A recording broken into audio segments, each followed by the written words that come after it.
വിശുദ്ധ പൗലോസ്ലീഹ രക്തസാക്ഷിയായി സ്ഥലത്ത് നിന്നുകൊണ്ട് ഒരു നിമിഷം നമുക്ക് പ്രാർത്ഥിക്കാം. ക്രിസ്തുവിൻ്റെ വലിയ അഭിഷേകം നമ്മുടെ ജീവിതത്തിൽ നിറയപ്പെടട്ടെ. വിശുദ്ധ പൗലോസ്ലീഹയിൽ നിറയപ്പെട്ട കൃപയുടെ അഭിഷേകം.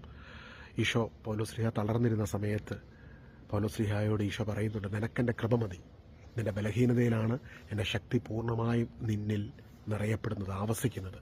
ഇന്ന് തളർന്നിരിക്കുന്ന നിമിഷങ്ങളാണെങ്കിൽ, ഭാരപ്പെട്ട് നിൽക്കുന്ന അവസ്ഥയിലൂടെ കടന്നു പോകുന്നെങ്കിൽ ആ ഭാരങ്ങളെല്ലാം ഈശോയുടെ സന്നിധിയിൽ ഇറക്കി വെക്കാം. കർത്താവിൻ്റെ വലിയ കൃപയുടെ അഭിഷേകം നമ്മളെ ഇന്ന് ശക്തിപ്പെടുത്തുമാറാകട്ടെ. പൗലോസ്ലീഹ പഠിപ്പിക്കുന്നുണ്ട് റോമ 8:35, നമ്മെ സ്നേഹിച്ചവൻ മുഖാന്തരം എല്ലാ കാര്യങ്ങളിലും പൂർണ്ണ വിജയം വരിക്കുന്നു.